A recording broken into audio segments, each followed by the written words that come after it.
తిరుమలలో కాటేజీలకు డబ్బులు చెల్లించిన భక్తులకు అన్యాయం జరుగుతుందని ఎమ్మెల్యే పార్థసారథి అసెంబ్లీలో వెల్లడించారు. ఆఫ్లైన్ తో పాటు ఆన్లైన్ లో గదులు బుక్ చేసుకున్న వారికి డబ్బులు తిరిగి అందడం లేదన్నారు. ఈ విధంగా ఏడాదికి 72 కోట్లు మిగులుతుందని, ఆదాయం ఎక్కడికి వెళ్తుందని ఆయన ప్రశ్నించారు. మంత్రి ఆనం మాట్లాడుతూ దీనిపై తాము చర్చిస్తున్నామని, త్వరలోనే సమస్యను పరిష్కరిస్తామన్నారు. భక్తుల కష్టాలు మీ ముందు లేదా సభ ముందు పెట్టడానికి చెప్తున్నా అధ్యక్ష. సాధారణంగా భక్తులు తిరుమలకి వెళ్ళినప్పుడు కుటుంబంతోనో లేదా నలుగురు స్నేహితులతోనో కలిసి ఒక కాటేజీ అద్దెకు తీసుకుంటారు అధ్యక్ష. అద్దెకు తీసుకునే సమయంలో అద్దె ఒక రోజు అడ్వాన్స్ ముందుగా పే చేయాలి. అలాగే అదనంగా ఒక రోజు అద్దెని డిపాజిట్ చేయాల్సిన అవసరం ఉంటుంది అధ్యక్ష. దానికి ఎటువంటి అభ్యంతరం లేదు. కాకపోతే రూమ్ ఖాళీ చేయాల్సిన సందర్భంలో ఎవరైతే రూమ్ తీసుకునేటప్పుడు ముఖాన్ని చూపించి ఉంటాడో అతను కాకుండా వాడి కుటుంబ సభ్యులు కానీ స్నేహితులు కానీ ఎవరన్నా వెళ్తే తీసుకున్న డిపాజిట్ ని వెనక్కి ఇవ్వము అనే నిబంధన పెట్టారని చెప్తున్నారు.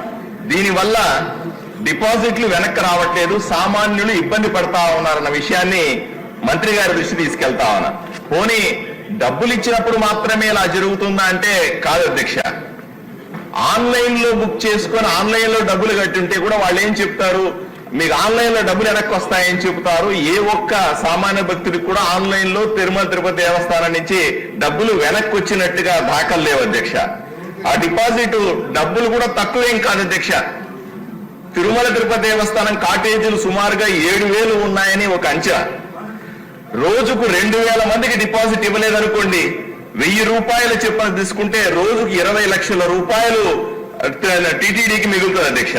20 లక్షలు ఇంటూ 30 రోజులు లెక్క పెడితే సుమారుగా 6 కోట్ల రూపాయలు నెలకి, సంవత్సరానికి 72 కోట్ల రూపాయలు టీటీడీకి డబ్బులు మిగిలిపోతా ఉన్నాయి. ఈ డబ్బుల్ని ఎక్కడ ఖర్చు పెడతా ఉన్నారు, ఏ డిపాజిట్ లో వేస్తా ఉన్నారని నేను అడుగుతా ఉన్నాను. నేను స్పష్టంగా అంతేకాదు అధ్యక్ష, అక్కడ అద్దెలు కూడా తక్కువేం లేదు అధ్యక్ష. జగన్మోహన్ రెడ్డి అధికారంలో ఉన్నప్పుడు జనవరి 2023లో అద్దె రేట్లు అమాంతం 3 రెట్లు పెంచారు అధ్యక్ష. నా ఉదాహరణకి నారాయణగిరి గెస్ట్ హౌస్ లో అప్పటి వరకు 2023 ముందు వరకు కూడా 150 రూపాయలు అద్దె ఉంటే దాన్ని 1,700 రూపాయలకు పెంచారు అధ్యక్ష. అలాగే స్పెషల్ టైప్ కాటేజ్ నారాయణగిరిలో 750 రూపాయలు ఉన్న కాటేజ్ ధరని 2,200 రూపాయలకు పెంచారు అధ్యక్ష. సామాన్యుడి కష్టాలని పట్టించుకోకుండా ఈ విధంగా అద్దెలు పెంచడం, ఇచ్చిన డిపాజిట్లు కూడా వెనక్కి తీసుకోవడం అన్యాయం అధ్యక్ష. సామాన్య భక్తుని ఒకటిసారి కాదు 2 సార్లు గుండుకి ఇస్తున్నారు అధ్యక్ష తిరుమల తిరుపతి దేవస్థానంలో.